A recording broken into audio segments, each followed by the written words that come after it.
திருச்சி மாவட்டம் மணப்பாறை வேப்பிலை மாரியம்மன் கோவிலில் சித்திரை திருவிழா கோலாகலமாக நடைபெற்றது. ஆயிரக்கணக்கான பெண்கள் கோயில் முன்பு பொங்கல் வைத்து வழிபாடு நடத்தினர். தொடர்ந்து காளியம்மன் மற்றும் காட்டு முனியப்பன் உள்ளிட்ட கோவில்களில் இருந்து ஆயிரக்கணக்கான பக்தர்கள் அக்னி சட்டி எடுத்துக்கொண்டும் அலகு குப்தியும் பக்தி பரவசத்துடன் மாரியம்மன் கோவிலுக்கு வந்து நேர்த்திக்கடன் செலுத்தினர்.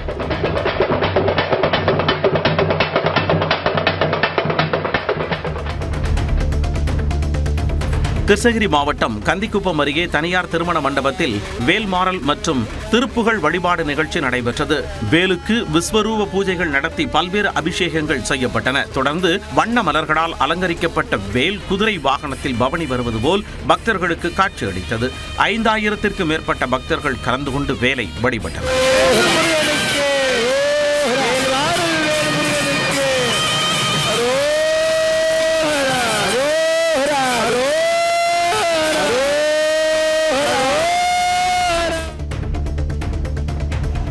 மயிலாடுதுறை அருகே கஞ்சாநகரம் புனித அந்தோனியார் ஆலயத்தின் 30ஆம் ஆண்டு திருவிழாவில் வீதி உலா நடைபெற்றது. மின்னொளியில் அலங்கரிக்கப்பட்ட 3 திருத்தேர்களில் வீதி உலா நடைபெற்றது. பொதுமக்கள் மெழுகுவர்த்தி ஏற்றியும் மாலை அணிவித்தும் வழிபாடு மேற்கொண்டனர்.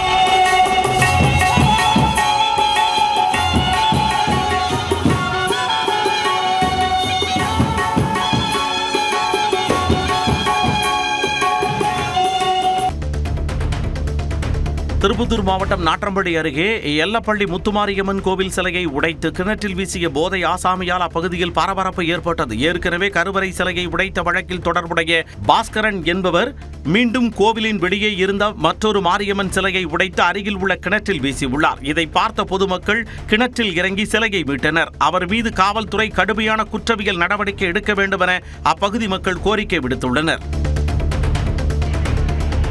கரூர் மாரியம்மன் கோவில் வைகாசி திருவிழாவின் முக்கிய நிகழ்வான கம்பம் ஆற்றுக்கு அனுப்பும் விழா வரும் 27ஆம் தேதி நடைபெறவுள்ளதை முன்னிட்டு அமராவதி ஆற்று பகுதியில் கரூர் மாவட்ட எஸ்பி ஹரிகரன் பிரசாத் நேரில் பாதுகாப்பு ஆய்வு மேற்கொண்டார். பூச்சொரிதல், காப்பு கட்டுதல், அக்னிச்சட்டி மற்றும் பால்குடம் என திருவிழா கடைகட்டியுள்ள நிலையில் மாவட்ட நிர்வாகம் சார்பில் மே 27ஆம் தேதி அன்று உள்ளூர் விடுமுறை அறிவிக்கப்பட்டுள்ளது குறிப்பிடத்தக்கது.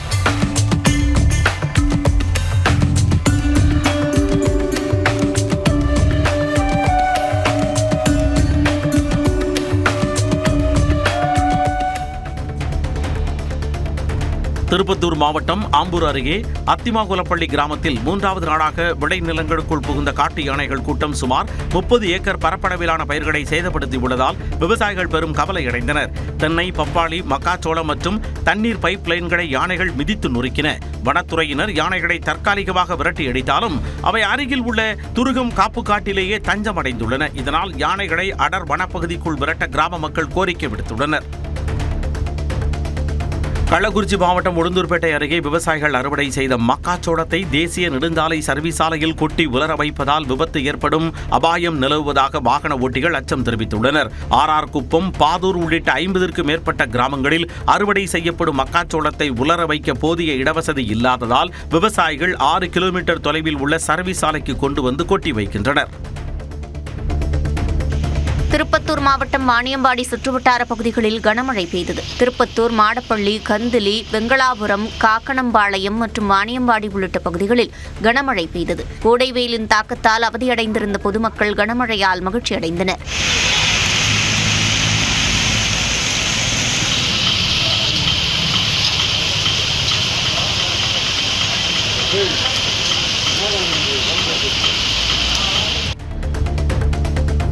தென்காசி மாவட்டம் புளியங்குடி பகுதியில் 85 குடும்பங்களைச் சேர்ந்த மக்களை ஊரை விட்டு விலக்கி வைத்து நாட்டாமை தரப்பினர் ஆதிக்கம் செலுத்துவதாக கூறி 100க்கும் மேற்பட்ட பொதுமக்கள் மாவட்ட ஆட்சியர் அலுவலகத்தில் திரண்டு வந்து புகார் மனு அளித்துள்ளனர். தங்களை ஒதுக்கி வைத்தது மட்டுமின்றி நபர் ஒருவருக்கு 10,000 ரூபாய் அபராதம் விதித்து ஊர் சபையில் மன்னிப்பு கேட்கச் சொல்லி நாட்டாமை ரவி தரப்பினர் விரட்டுவதாக பாதிக்கப்பட்டவர்கள் குற்றம் சாட்டியுள்ளனர். சிங்கம்புன்னரி அருகே பங்குனி பொங்கல் விழாவையொட்டி பக்தர்கள் வண்ணப்பொடி பூசியும் முட்டைகளை தலையில் அடித்தும் வினோத வழிபாடு நடத்தினர். சிவகங்கை மாவட்டம் கே. புதுப்பட்டியில் முத்துமாரியம்மன் கோயில் பங்குனி பொங்கல் திருவிழா வெகு விமர்சையாக நடைபெற்று வருகிறது. திருவிழாவின் 9வது நாளில் கோயில் மந்தையில் பொங்கல் வைத்து பக்தர்கள் வழிபாடு நடத்தினர். பின்னர் பல்வேறு கேளிக்கை வேடமிட்டு ஆட்டம் பாட்டத்துடன் ஊர்வலமாக சென்றனர்.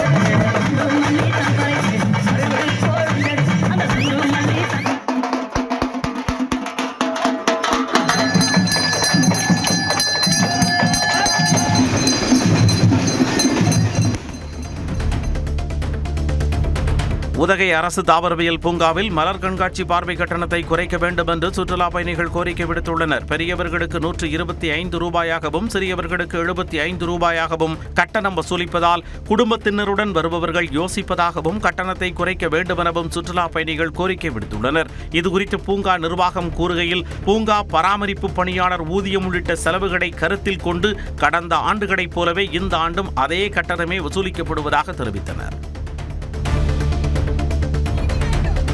திருப்பூர் அரசு பள்ளியில் 12ஆம் வகுப்பு மாணவர் பையில் கஞ்சா பிடிபட்டும் தலைமை ஆசிரியர் காவல்துறைக்கு தகவல் தராமல் அதை தீயிட்டு எரித்ததாக புகார் எழுந்துள்ளது. இதுகுறித்து நடவடிக்கை எடுக்க கோரி பள்ளி மேலாண்மை குழு தலைவர் சகாயமேரி மாவட்ட ஆட்சியர் அலுவலகத்தில் மண்டியிட்டு மனு அளித்தார். இல்லைங்க சார், நான் உட்கார மாட்டேன். எனக்கு நீதி கிடைக்கும். நான் 6 மாசமா அலையிறேன். ஒரு மாணவனோட பேக்ல 30 சிகரெட் லோடட் பிளஸ் அவன் சேல் பண்ணி இருக்கிறான். 20, 10, 50, 100 அமௌண்ட் இருந்தது. இது ஹெச்எம் எரிச்சிட்டாரு. எரிச்ச உடனே நான் டிசம்பர் மாசம் 29ஆம் தேதி இங்க வந்து முதன்மை கல்வி அலுவலருக்கு கம்ப்ளைண்ட் கொடுத்திருக்கிறேன். சென்னையில ஒரு 5 கிராம் கஞ்சா பிடிச்சதுக்கு அந்த மாணவனை உடனே அரெஸ்ட் பண்ணி என்கொயரி வளையத்துக்குள்ள கொண்டு வந்துட்டாங்க. இங்க 1/4 கிலோக்கு மேல ஸ்கூல் பேக்ல இருக்கு. அதுக்கே நடவடிக்கை எடுக்க மாட்டேங்கிறாங்க. தருமபுரி மாவட்டம் மாரண்டஹள்ளி பொன்முடி திரையரங்கு அருகே கடந்த 18 ஆண்டுகளாக செயல்பட்டு வரும் டாஸ்மாக் கடையை உடனடியாக அகற்ற வலியுறுத்தி பொதுமக்கள் கடையை முற்றுகையிட்டு ஆர்ப்பாட்டத்தில் ஈடுபட்டனர். அரசு உயர்நிலைப் பள்ளி கடை வீதிக்கு செல்லும் வழியில் இக்கடை அமைந்துள்ளதால் இரவு நேரங்களில் பெண்கள் அச்சத்துடன் கடந்து செல்லும் நிலையில் உள்ளதாக குற்றம் சாட்டினர். இந்நிலையில் பேச்சுவார்த்தை நடத்திய காவல்துறையினர் கடையை மாற்ற உரிய நடவடிக்கை எடுப்பதாக உறுதியளித்ததைத் தொடர்ந்து பொதுமக்கள் கரைந்து சென்றனர். திருப்பூர் மாவட்டம் சாமராபுரம் அருகே குடியிருப்பு பகுதியில் பொதுமக்களுக்கு இடையூறாக செயல்பட்டு வரும் தனியார் மதுபான கூடத்தை மூட வலியுறுத்தி 500க்கும் மேற்பட்ட பொதுமக்கள் மாவட்ட ஆட்சியர் அலுவலகத்தை முற்றுகையிட்டு போராட்டத்தில் ஈடுபட்டனர். காளிப்பாளையம் பகுதியில் உள்ள இந்த தனியார் பார் மது குடிக்க வருவோரின் அடையாள ஆவணங்களை பெற்றுக்கொண்டு இலவச மது வழங்கி முறைகேடுகளில் ஈடுபடுவதாக பொதுமக்கள் குற்றம் சாட்டியுள்ளனர்.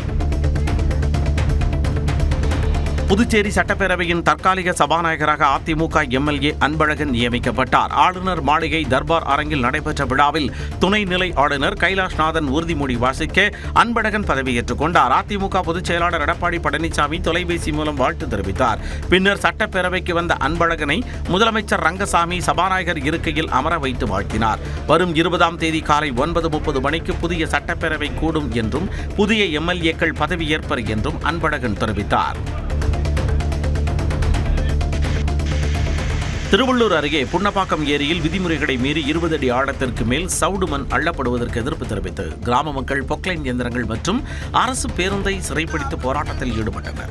1000க்கும் மேற்பட்ட குடும்பங்கள் வசிக்கும் இப்பகுதியில் சாலை பணிக்காக ஏரி தண்ணீரை வெளியேற்றிவிட்டு தொடர்ந்து மண் அள்ளப்பட்டு வருவதாக கூறப்படுகிறது. இதனால் நிலத்தடி நீர்மட்டம் மற்றும் குடிநீர் ஆதாரம் பாதிக்கப்படுவதோடு கால்நடைகளுக்கும் விவசாயத்திற்கும் தண்ணீர் இல்லாத சூழல் உருவாவதாக குற்றம் சாட்டி பொதுமக்கள் போராட்டத்தில் ஈடுபட்டனர். கிராம வளத்தை கொள்ளையடிக்காதே, கவனித்திடே அரசே கவனித்திடே. திருவள்ளூர் மாவட்டம் பொன்னேரி சார் பதிவாளர் வீரகுமார் பத்திரப்பதிவுக்கு லஞ்சம் வாங்குவதாகவும் பொதுமக்களை ஆணவத்துடன் அலைக்கழிப்பதாகவும் குற்றச்சாட்டு எழுந்துள்ளது. இதனை கண்டித்தும் அவரை உடனடியாக இடமாற்றம் செய்ய வலியுறுத்தியும் Ponneri criminal advocate bar association சார்பில் 50க்கும் மேற்பட்ட வழக்கறிஞர்கள் ஆர்ப்பாட்டத்தில் ஈடுபட்டனர்.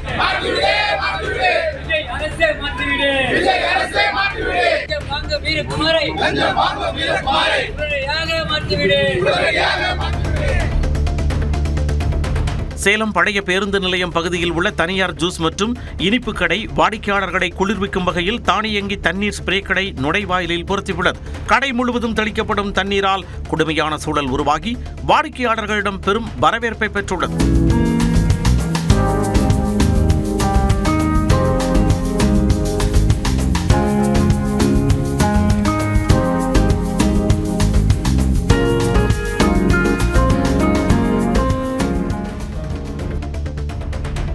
உதகை அருகே முதுமலை புலிகள் காப்பகத்துக்குட்பட்ட சிங்காரான் நீர்மின் நிலையம் செல்லும் வழியில் அண்மையில் ஏற்பட்ட காட்டுத்தீயால் கருகிப்போன பகுதியில் கொட்டப்பட்டிருந்த பலாப்பழங்களை யானை ஒன்று சாப்பிடும் வீடியோ சமூக வலைதளங்களில் பரவியுள்ளது. இதுகுறித்து விசாரணையில் இறங்கிய வனத்துறையினர் காட்டு விலங்குகளை ஊடுருவச் செய்யும் வகையில் பழங்களை கொட்டிய நிலத்தின் உரிமையாளர்களை எச்சரித்து அவற்றை உடனடியாக அப்புறப்படுத்த உத்தரவிட்டனர்.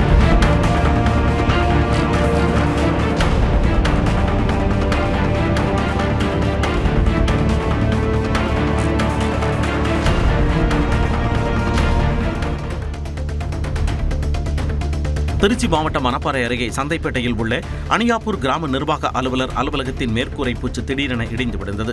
2008ஆம் ஆண்டில் கட்டப்பட்டு தற்போதைய நிலையில் மிகவும் பாழடைந்து காணப்படும் அலுவலகத்தில் பொதுமக்கள் இருந்தபொழுது விபத்து ஏற்பட்டது. மணப்பாறை சட்டமன்ற உறுப்பினர் கதிரவன் நேரில் சென்று கட்டடத்தை பார்வையிட்டார். புதிய மாற்று கட்டடம் கட்டித்தர வேண்டும் என பொதுமக்கள் கோரிக்கை விடுத்தனர். கொடைக்கானல் மலைப்பகுதியில் நேற்று பிற்பகலில் பெய்த கனமழையால் குண்டடிவட்டு காந்திநகர் பகுதியில் வெள்ளம் சூழ்ந்தது. விநாயகர் கோவில், விளை நிலங்கள் மற்றும் சாலையில் நீர் சூழ்ந்ததால் பொதுமக்கள், வாகன ஓட்டிகள் பெரும் சிரமத்திற்கு உள்ளாகினர்.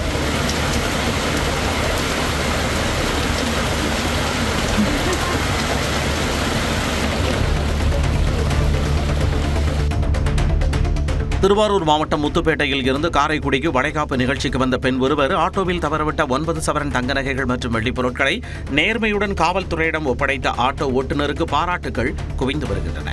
புகாரின் பேரில் சம்பந்தப்பட்ட ஆட்டோ ஓட்டுநர் சிவசூர்யாவை தொடர்பு கொண்ட பொழுது அவர் உடனடியாக காரைக்குடி உதவி காவல் கண்காணிப்பாளர் ஆஷிஷ் புனியா அலுவலகத்திற்கு வந்து நகையை ஒப்படைத்தார். திருவள்ளூர் அருகே புட்லூர் ரயில் நிலையத்தில் ஓடும் மின்சார ரயில் மீது போதை ஆசாமிகள் நடத்திய கல்வீச்சு தாக்குதலில் 3 வயது சிறுவன் படுகாயமடைந்த சம்பவம் அதிர்ச்சியை ஏற்படுத்தியது. பெற்றோருடன் ரயிலில் பயணித்த அந்த சிறுவனின் தலையில் பலத்த காயம் ஏற்பட்டதை அடுத்து அவருக்கு ரயிலில் முதல் உதவிக்கு பிறகு மருத்துவமனையில் சிகிச்சை அளிக்கப்பட்டு வருகிறது. புகாரின் பேரில் ரயில்வே போலீசார் வழக்கு பதிவு செய்து கல்வீசி தப்பியோடிய மர்ம நபர்கள் குறித்து தீவிரமாக தேடி வருகின்றனர். சென்னை மாதவரத்தில் இருசக்கர வாகனம் திருடிய வழக்கில் ஒருவர் கைது செய்யப்பட்ட நிலையில் திருடப்பட்ட வாகனம் மீட்கப்பட்டது. செங்குன்றம் பெருங்காவூர் பகுதியைச் சேர்ந்த நிக்கேமியா ஜோயல் என்பவரது இருசக்கர வாகனம் திருடு போயிருந்த நிலையில் காவல் நிலையத்தில் புகார் அளித்திருந்தார். இதனையடுத்து வழக்கு பதிவு செய்து விசாரணை நடத்திய காவல்துறையினர் தீவிர தேடுதல் வேட்டையில் ஈடுபட்டு நாரவாரிக்குப்பம் பகுதியைச் சேர்ந்த அஜ்மீர் என்பவரை கைது செய்தனர். திருடப்பட்ட வாகனமும் அவரிடமிருந்து மீட்கப்பட்டது. கொடைக்கானல் மலைப்பகுதியில் 1 மணி நேரத்திற்கும் மேலாக கனமழை கொட்டி தீர்த்தது.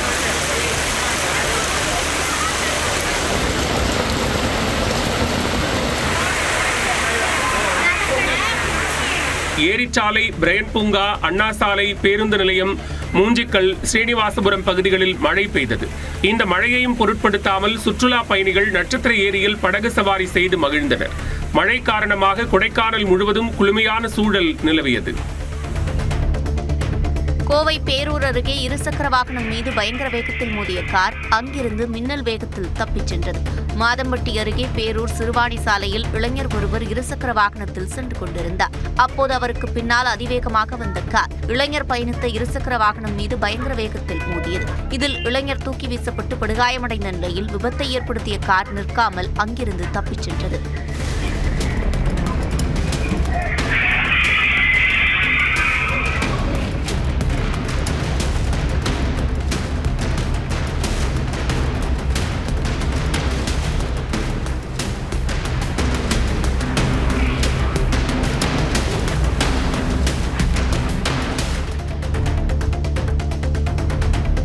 மயிலாடுதுறை மாவட்டம் கழனிவாசல் திரௌபதி அம்மன் ஆலய தீமிதி திருவிழா அதிவிமர்சையாக நடைபெற்றது. காப்பு கட்டி விரதமிருந்த பக்தர்கள் கோயில் முன்பு அமைக்கப்பட்டிருந்த தீக்குண்டத்தில் தீமிதித்து நேர்த்திக்கடனை செலுத்தினர். கண்கவர் வானவேடிக்கையும் நடைபெற்றது.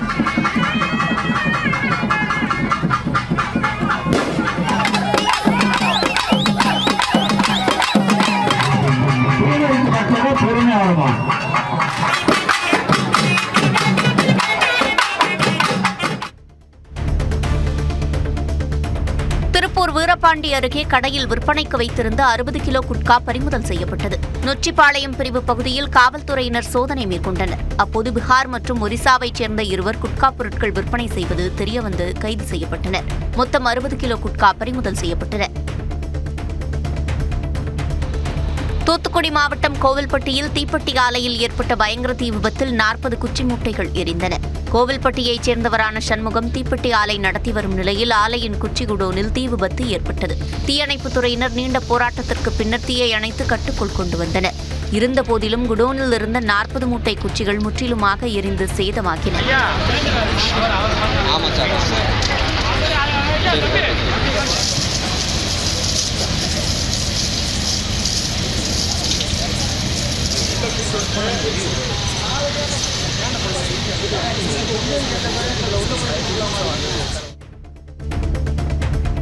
நாகர்கோவிலில் இருந்து பெங்களூரு நோக்கி சென்ற தனியார் ஆம்னி பேருந்து பழுது காரணமாக நீண்ட நேரம் காலதாமதம் ஏற்பட்டதால் உணவின்றி பயணிகள் கடும் அவதியடைந்தனர்.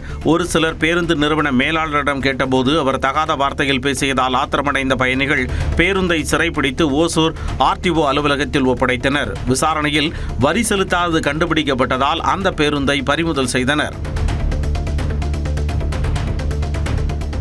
ஈரோட்டில் தடை செய்யப்பட்ட குட்காவை வீட்டில் பதுக்கி வைத்திருந்த நபர் கைது செய்யப்பட்டார். கிருஷ்ணம்பாளையம் பகுதியைச் சேர்ந்த சாகுல் ஹமீத் என்பவரது வீட்டில் காவல்துறையினர் சோதனை மேற்கொண்ட போது குட்கா பொருட்கள் இருப்பது தெரியவந்தது. 2,50,000 ரூபாய் மதிப்பிலான குட்கா பொருட்கள் கைப்பற்றப்பட்ட நிலையில் அந்நபர் கைது செய்யப்பட்டார். திருவள்ளூர் மாவட்டம் திருத்தணியில் கஞ்சா விற்பனை செய்த 4 இளைஞர்கள் கைது செய்யப்பட்டனர். கஞ்சா விற்பனை நடப்பதாக தகவல் அறிந்து அப்பகுதிக்கு சென்ற காவல்துறையினர் சந்தேகத்திற்கிடமான வகையில் நின்று கொண்டிருந்த 4 பிடித்து விசாரணை செய்தனர். அதில் இவர்கள் ரகசியமாக கஞ்சா விற்பனையில் ஈடுபட்டு வந்தது தெரியவந்த நிலையில் அவர்களிடமிருந்து 1.5 கிலோ கஞ்சா பறிமுதல் செய்யப்பட்டது. சிவகங்கையில் சாலையை சரிசெய்ய கோரி குடியிருப்பு வாசிகள் மரங்களை வெட்டி சாலையின் குறுக்கே போட்டு மறியலில் ஈடுபட்டதால் பரபரப்பு ஏற்பட்டது. சிவகங்கை இந்திரா நகர் மேலவாணியங்குடி பகுதியில் உள்ள தெருவில் குடிநீருக்காக சாலை தூண்டப்பட்ட நிலையில் சாலை சீரமைக்கப்படவில்லை என கூறப்படுகிறது. இதனால் ஆத்திரமடைந்த மக்கள் தஞ்சாவூர் மானாமதுரை தேசிய நெடுஞ்சாலையின் குறுக்கே மறியலில் ஈடுபட்டனர்.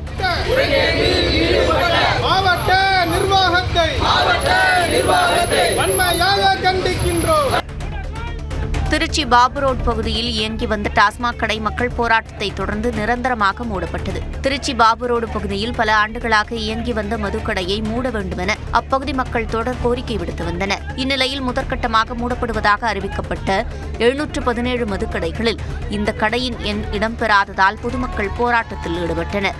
இதனையடுத்து பேச்சுவார்த்தையில் ஈடுபட்ட அதிகாரிகள் அந்த கடையை நிரந்தரமாக மூடுவதாக அறிவித்தனர்.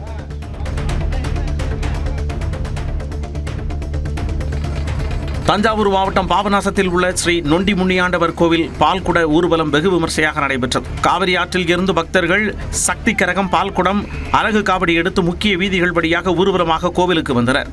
அதன் பின்னர் ஸ்ரீ நொண்டி முனியாண்டவருக்கு பாலபிஷேகம், ஆராதனை, கஞ்சி வார்த்தல் நிகழ்ச்சிகள் நடைபெற்றன. தமிழ்நாடு முதலமைச்சராக ஜோசப் விஜய் பதவியேற்றதைத் தொடர்ந்து சோழவந்தான் தொகுதி தாவேகா MLA கருப்பையா கிணற்று நீரில் மிதந்து தனது வினோத நேர்த்திக் கடனை செலுத்தினார். தேர்தல் சமயத்தில் விஜய் முதல்வராக பதவியேற்றால் ஜனகை மாரியம்மன் கோவிலில் ஜலப்பிரதர்சனம் செய்வதாக அவர் வேண்டிக் கொண்டதாக கூறப்படுகிறது. அதன்படி தனது சொந்த ஊரில் உள்ள விவசாய கிணற்றில் தாவேகா கொடியை கையில் ஏந்தியபடி சுமார் 30 நிமிடங்கள் நீரில் மிதந்து ஆசனம் செய்து அவர் தனது வேண்டுதலை நிறைவேற்றினார். சென்னையில் கிளாண்டஸ் பாக்டீரியா தொற்றால் குதிரை உயிரிழந்ததைத் தொடர்ந்து கொடைக்கானலில் உள்ள குதிரைகளின் ரத்த மாதிரிகள் சேகரிக்கப்பட்டுள்ளன. கொடைக்கானலில் சுமார் 50க்கும் மேற்பட்ட குதிரைகள் ஏரிச்சாலை, பசுமை பள்ளத்தாக்கு, பைன் மரச்சோலை உள்ளிட்ட பகுதிகளில் சுற்றுலா பயணிகளுக்கு குதிரை சவாரிக்கு பயன்படுத்தப்படுகின்றன. அவற்றுக்கு கிளாண்டஸ் பாக்டீரியா தொற்று ஏதேனும் உள்ளதா என பரிசோதனை செய்ய கால்நடை பராமரிப்பு நோய் புலனாய்வு பிரிவினர் சுமார் 5க்கும் மேற்பட்ட ரத்த மாதிரிகளை சேகரித்தனர். முதற்கட்டமாக 25 குதிரைகளின் ரத்த மாதிரிகள் சேகரிக்கப்பட்டுள்ளன.